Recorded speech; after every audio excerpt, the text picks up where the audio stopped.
I'm a Rocky Balboa fan. Remember the boxer? Huh? Uh-huh. He left. He came back, didn't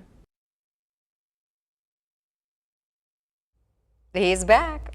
At 87 years old, the question is, can Joe Arpaio win re-election to his old job as sheriff? If he does win, this would be his 7th term in office, but people on both sides of the aisle, frankly, doubtful about his chances, at least at this point. Our political editor, Dennis Welch, here with us tonight with more on what Republicans and Democrats are saying about this. Yeah, you know, Arpaio has been part of the Arizona politics, the political scene for 3 decades. Now, at one time, you could make the argument that he was the best-known politician here in Arizona, but so much has changed, and there's been so much controversy that Republicans that we spoke to doubt that he can win again. But Democrats who fought against Arpaio for about as long as he was in office tell me that this is a big opportunity for their party.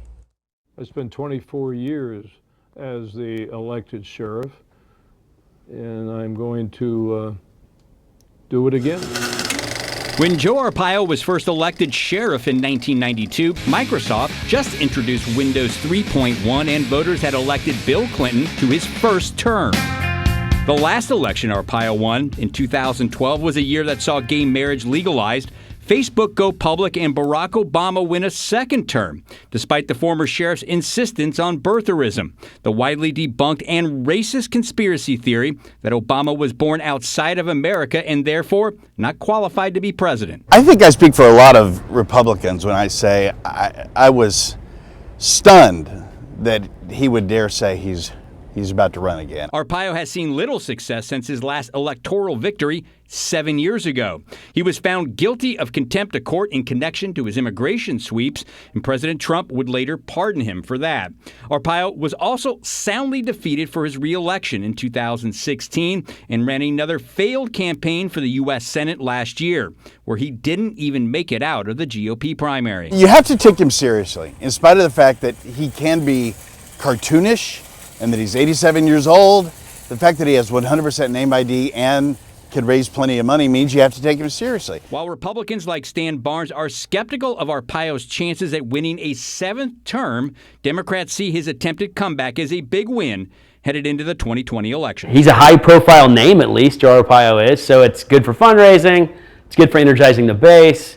I think that this will be a good thing for Democrats when it's all said and done. And that was Chad Campbell. He worked on Sheriff Paul Pinzone's campaign back in 2016 that defeated Arpaio. Now, Arpaio has never lost a primary for sheriff, and if elected, Arpaio says he's going to bring back some of his more popular, controversial policies like Tent City.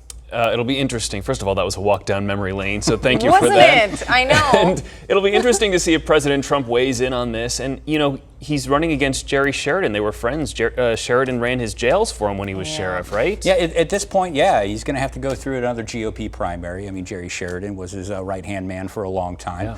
Was caught up in some of the legal stuff that Mr. Arpaio was caught up in. You know, so it'll be interesting to see how those two battle over what was Arpaio voters for many years now. But there could be other people who jump in here and see a lane open up for them. Maybe that they could go a more moderate route in a Republican primary, since those two will be, you know, splitting up those Arpaio voters. So this should be fascinating next year. It's been wild because we were even trying to scratch our heads to see, has everything in court with him been adjudicated? And it's not even a done deal yet for that, but he's still like, I'll put my name out there. They're still waiting through all of that, you know, and as Arpaio's people tell me, he feels like he wants to run again because, you know, he didn't feel like the last time around in 2016 was really fair. He thought a lot of those complaints and a lot of the criminal stuff that came against him were timed specifically for that re-election campaign that year. Surprise announcement over the weekend. Dennis, thank you. More to come.